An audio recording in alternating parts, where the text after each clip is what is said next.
The Interpreter by Marcelle Kellermann. Read by Christian Rodska, with an introduction by Barbara Kellermann. A Hero's Journal. On the 11th of November 1945, a crowd gathers at the École Militaire in Paris to posthumously honour our heroes of the resistance. It's one of those chilly mornings when the sun obstinately refuses to shine, when the air is humid, when Paris is uniformly sullen, feeling blue, now remembering. The music of military bands vibrates through the air, the implacable rhythm of their drums reminding us of past tunes sung by freedom fighters marching to their death, flanked by their executioners. In the middle of the square stands General de Gaulle, filling the space with his godlike presence, saluting the absent heroes, his hand poised like a blinker on the right side of his long, solemn face. Umbrellas open, hiding some faces from view. A slight drizzle mingles with tears. Le Général, protected under a large marquee with his colonels standing at a distance behind him, takes each individual medal from a blue velvet cushion presented to him by a young officer. The names of the fallen heroes are called out by an officer with a crystal voice. It reaches out of depths unimaginable. My father stands beside me. I can see he's emotionally drained and wants to leave. We begin slowly pushing our way through the crowd towards the deserted banks of the river when suddenly we hear, Frank von Heugen, avocat, interprète allemand travaillant pour les Alliés, mort le 24 février 1942. We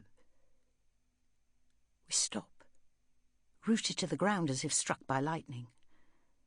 Monsieur l'interprète, a double agent. So that was it. Suddenly everything the man had said and done with such unnerving detachment takes on a new significance. Images of past events, my father rescued at the 11th hour from deportation and death, reels like a film at full speed in front of my eyes. Meanwhile, Le Général waits for someone to come forward. Nobody does. An officer standing by him gently deposits Frank's medal on a table nearby. It was while we were walking along the quays that hindsight worked its miracles, and the interpreter's double life was made whole by unstoppable recollections. On that drizzly morning in November, I made myself a promise that I would explore who Frank von Heugen really was.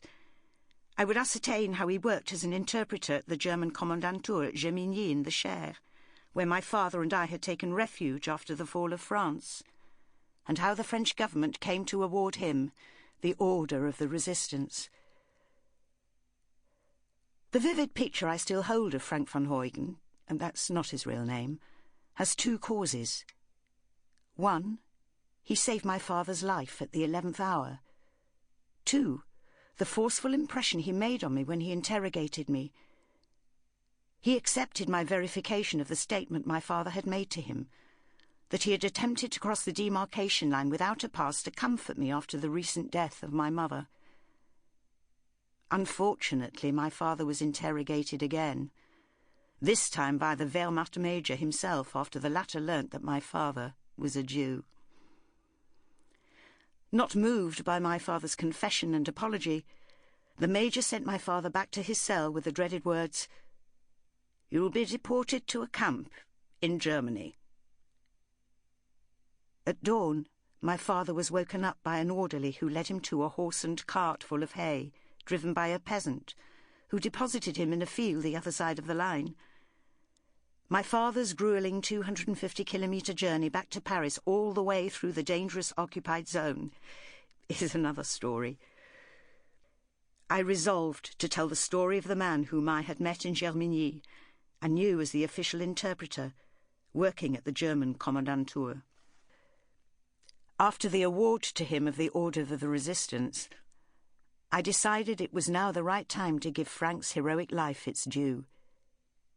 I would piece together happenings of his life as a German lawyer, when appointed interpreter at the Kommandatur. Sample complete. Ready to continue?